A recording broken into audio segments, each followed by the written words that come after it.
శ్రీకృష్ణ పరమాత్ముడికి ఎల్లప్పుడూ అర్జునుడి వద్ద గడపాలని కోరిక ఉంటుంది.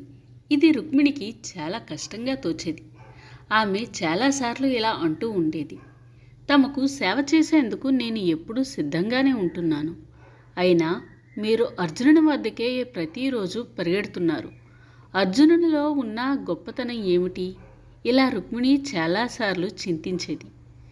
ఒకరోజు ఎప్పటివలే కృష్ణుడు అర్జునుడి వద్దకు వెళ్ళడానికి సిద్ధం అవుతున్నాడు. కానీ ఆ రోజు యాదవులకు కృష్ణుని అవసరం ఉంది. ఏదో ఒక కార్యక్రమానికి అధ్యక్షత వహించాలి. పైగా ఒక ఉత్సవంలో పాల్గొనాలి. దానికోసం రుక్మిణి, మిగతా రాణులు అందరూ కృష్ణుడిని ఉండమని పట్టుబట్టారు. ఆపడానికి రకరకాల ప్రయత్నం చేశారు.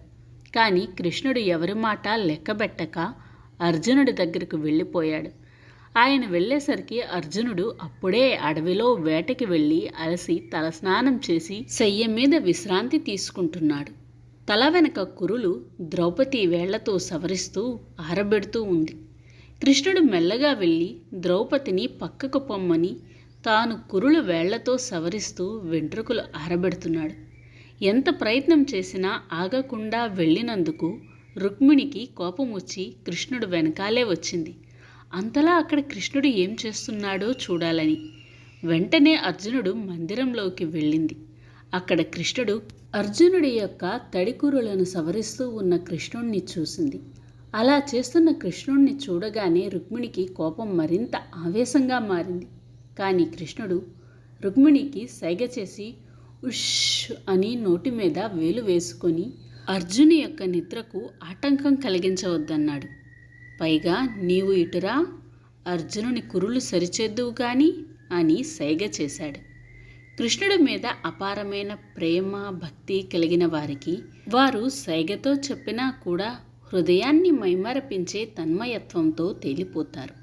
అలా రుక్మిణి కూడా కృష్ణుడు చెప్పగానే అర్జునుడి కురులు సవరించే పనిలో లీనమైపోయింది. తల ఆరిందో లేదో చూడు అని ఆమె బుగ్గలకు కేశాలను అలా స్పృశించాడు. ఆమెకు కొంచెం కోపం కలిగింది.